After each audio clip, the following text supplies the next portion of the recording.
नमस्कार दोस्तों, स्वागत है आप सभी का आपके अपने YouTube चैनल क्लियर एग्ज़ाम पर। आज हम आपके लिए फ़िज़िक्स के कुछ महत्वपूर्ण प्रश्नों की सीरीज़ लेकर आए हैं, जिसमें पार्ट 3 का हम डिस्कस करेंगे। इससे पहले 2 पार्ट हम डिस्कस कर चुके हैं। ये video UP PCS pre exam, UP GIC exam, UP TGT exam, UP junior added exam और सभी एग्ज़ाम जिनमें जनरल साइंस पूछा जाता है, सभी के लिए उपयोगी होगी। प्रश्न नंबर 1 है, ये ध्वनि चैप्टर से रिलेटेड प्रश्न है। प्रश्न नंबर 1 है, सूची 1 को सूची 2 के साथ सुमेलित कीजिए और सूचियों के नीचे दिए गए कूट का सही प्रयोग करके उत्तर चुनिए। तो हमारे सूची 1 में क्या दिए गए हैं, कुछ मापन दिए गए हैं और सूची 2 में दिए गए हैं उनके मात्रक। अब उच्च वेग का मात्रक होता है मैक। तरंग दैर्ध्य एंगस्ट्रॉम में नापी जाती है। दाब का मात्रक पास्कल होता है और ऊर्जा का मात्रक जूल। इसलिए हमारा ऑप्शन नंबर सी सही होगा। 1, 2, 3, 4 सभी सुमेलित हैं। Option number 1, 2, 3, 4। अगला प्रश्न है, यदि सितार और बांसुरी एक ही स्वर बजाया जाए तो उनसे उत्पन्न ध्वनि का भेद निम्नलिखित में अंतर के कारण किया जा सकता है। यदि सितार और बांसुरी पर दोनों पर एक ही स्वर बजाया जाए तो उनसे उत्पन्न ध्वनि का भेद किस अंतर के कारण किया जा सकता है?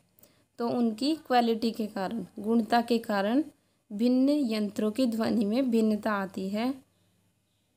ध्वनि में उपस्थित मूल स्वर के सन्नादी स्वरों की उपस्थिति से ध्वनि की गुणता निर्धारित की जाती है। तो इसका आंसर होगा ऑप्शन नंबर सी, केवल ध्वनि गुणता। अगला प्रश्न है, कांच का अपवर्तनांक 1.5 है, उसमें प्रकाश की चाल होगी। कांच का अपवर्तनांक कितना दिया है? 1.5। हमारा फॉर्मूला होता है new is equal to C/n और C की वैल्यू कितनी होती है?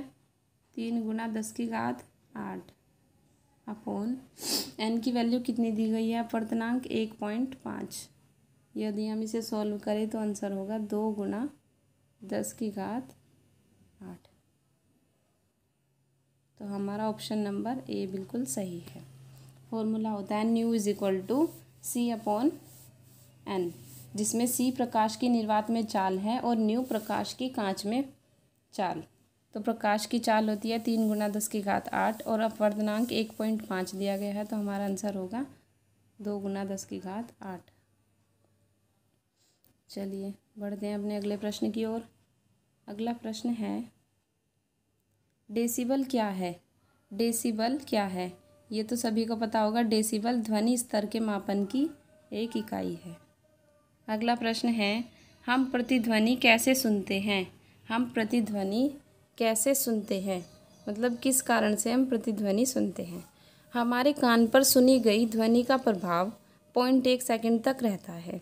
अतः हमें प्रतिध्वनि अर्थात परावर्तित ध्वनि तभी स्पष्ट सुनाई देगी जब वह कम से कम 0.1 सेकंड बाद पहुँचे। इसलिए हमारा ऑप्शन नंबर कौन सा सही होगा? परावर्तन के कारण, क्योंकि प्रतिध्वनि का अर्थ ही परावर्तित ध्वनि है। तो इसलिए इसका आंसर होगा परावर्तन के कारण। अगला प्रश्न है, संगीत के पैमाने या सरगम में कितने स्वर होते हैं? इसका आंसर है 8, एक अष्टबंदी के रूप में। अगला प्रश्न है, 330 हर्ट्ज आवृत्ति के स्वरित्र से उत्पन्न ध्वनि तरंगों की तरंग दैर्ध्य लगभग होती है। 330 हर्ट्ज आवृत्ति के स्वरित्र से उत्पन्न ध्वनि तरंगों की तरंग दैर्ध्य लगभग होती है। कितनी होती है? हमारा फॉर्मूला होता है तरंग दैर्ध्य का lambda is equal to ν/f। और इसमें हमें न्यू की वैल्यू दी गई है 330 ध्वनि का वेग और f की वैल्यू दी गई है 330 हर्ट्ज। तो हमारा आंसर होगा 1। तो ऑप्शन नंबर कौन सा सही होगा? 1 सेंटीमीटर। अगला प्रश्न है, ऊर्जा वहन नहीं करती है। ऊर्जा वहन नहीं करती है। अप्रगामी तरंगे। ऑप्शन नंबर सी सही है। अप्रगामी तरंगे ऊर्जा वहन नहीं करती है, जबकि प्रगामी तरंगे ऊर्जा वहन करती है। अगला प्रश्न है, सितार के तार में किस प्रकार की तरंगे उत्पन्न होती है? सितार के तार में किस प्रकार की तरंगे उत्पन्न होती हैं? अप्रगामी अनुप्रस्थ तरंगे। ये याद रखने योग्य प्रश्न है। अप्रगामी अनुप्रस्थ तरंगे सितार के तार में उत्पन्न होती है। बढ़ते हैं अपने अगले प्रश्न की ओर। सितार और वीणा के बजाए गए समान स्वर किस गुण में भिन्न होते हैं? सितार और वीणा के बजाए गए स्वर किस गुण में एक दूसरे से अलग होते हैं? तो आंसर होगा हमारा गुणता में, क्वालिटी में। दोनों की क्वालिटी में डिफरेंस होता है। अगला प्रश्न है, पराश्रव्य ध्वनि कहते हैं। पराश्रव्य ध्वनि किसे कहते हैं? 20,000 हर्ट्ज से अधिक आवृत्ति की अनुदैर्ध्य तरंगों से उत्पन्न ध्वनि को पराश्रव्य तरंगे कहते हैं। क्योंकि ध्वनि में अनुदैर्ध्य तरंगे होती हैं और पराश्रव्य का मतलब होता है 20,000 हर्ट्ज से अधिक, तो इसलिए अनुप्रस्थ का मतलब नहीं बैठता। ऑप्शन नंबर सी हमारा सही होगा। अगला प्रश्न है, किसी वस्तु के वेग तथा उसी माध्यम में उन्हीं परिस्थितियों में ध्वनि के वेग के अनुपात को कहते हैं? क्या कहते हैं? मैक संख्या।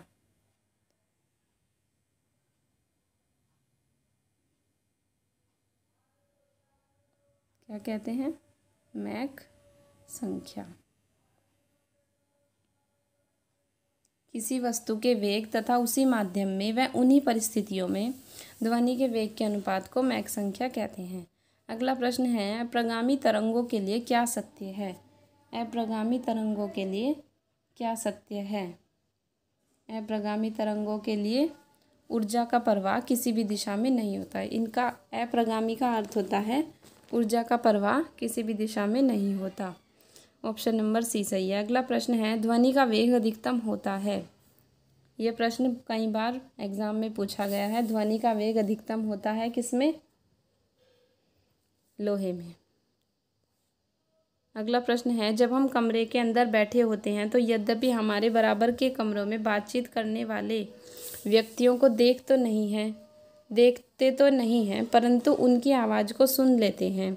इसका कारण है ध्वनि का, क्या कारण है इसका? ध्वनि का विवर्तन, डिफ्रैक्शन। ऐसा क्यों होता है? क्योंकि जब ध्वनि तरंगों के मार्ग में कोई अवरोध आ जाता है, क्योंकि दूसरे कमरे में बैठे हैं, तो ये तरंगे मुड़कर हमारे कानों में पहुंच जाती हैं। इस घटना को ध्वनि का विवर्तन कहते हैं। अगला प्रश्न है, जब कोई तरंग वायु से जल में प्रवेश करती है तो क्या नहीं बदलता? जब कोई तरंग वायु से जल में प्रवेश करती है तो उसकी आवृत्ति नहीं बदलती। तरंग दैर्ध्य, चाल और आयाम सब कुछ बदलता है, परंतु आवृत्ति नहीं बदलती। जब ताप बढ़ता है तो आर्गन पाइप की आवृत्ति भी क्या होती है? बढ़ जाती है। ऑप्शन नंबर बी सही होगा।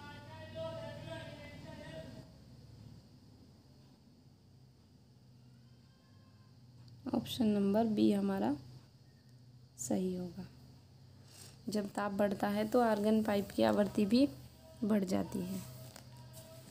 ताप बढ़ने पर ध्वनि की आवृत्ति बढ़ जाती है। इस प्रकार वायु में यदि नमी बढ़ जाए तो उसमें भी ध्वनि का वेग बढ़ेगा और पाइप की आवृत्ति बढ़ जाती है। अगला प्रश्न है, दो तरंगों की तीव्रताओं का अनुपात 1:16 है।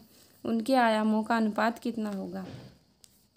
यदि हम फॉर्मूला देखें तो फॉर्मूला है I1/I2, ये इंटेंसिटी है, तीव्रता, = A1/A2 का होल स्क्वायर, आयाम।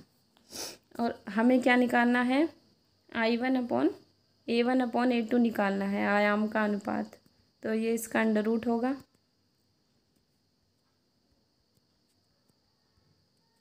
तो इसका अंडर रूट कितना होगा? 1/4। तो ऑप्शन नंबर हमारा बी सही होगा। अगला प्रश्न है, किसी प्रतिध्वनि को सुनने के लिए मूल आवाज़ और प्रतिध्वनि के बीच का समय अंतराल क्या होना चाहिए? क्या होना चाहिए? मानव मस्तिष्क एक आवाज़ को सुनने के बाद लगभग 1 से 1/10 सेकंड तक नई आवाज़ नहीं पहचान सकता। तो क्या होना चाहिए? ऑप्शन नंबर सी, 1/10 सेकंड से अधिक होना चाहिए। अगला प्रश्न है, ध्वनि स्वर की पिच निर्भर करती है। ध्वनि स्वर की पिच किस पर निर्भर करती है? आवृत्ति पर। पिच क्या होता है? ध्वनि स्वर की पिच आवृत्ति पर निर्भर करती है।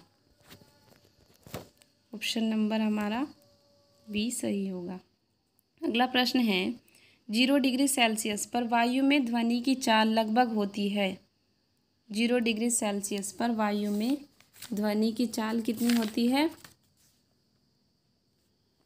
332 मीटर प्रति सेकंड। अगला प्रश्न है, किसी गैस में उत्पन्न ध्वनि तरंग सदैव होती है। किसी गैस में उत्पन्न ध्वनि तरंग हमेशा क्या होती है? अनुदैर्ध्य। ध्वनि तरंगे नहीं चल सकती। ध्वनि तरंगे नहीं चल सकती। किस में नहीं चल सकती? ऑप्शन नंबर डी, निर्वात में। अगला प्रश्न है, स्त्रियों और बच्चों की आवाज़ तीखी होती है, इसका कारण क्या है? स्त्रियों और बच्चों की आवाज़ तीखी होती है, इसका कारण होता है उच्च आवृत्ति। ऑप्शन नंबर ए सही है। अगला प्रश्न है, ध्वनि प्रबलता को मापा जाता है। ध्वनि प्रबलता को मापा जाता है आयाम से।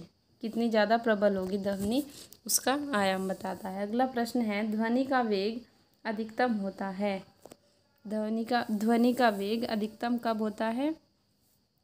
20 डिग्री सेल्सियस की नम वायु में। 20 डिग्री सेल्सियस की नम वायु में ध्वनि का वेग अधिकतम होता है, क्योंकि ताप बढ़ने और आर्द्रता बढ़ने पर ध्वनि की चाल बढ़ जाती है।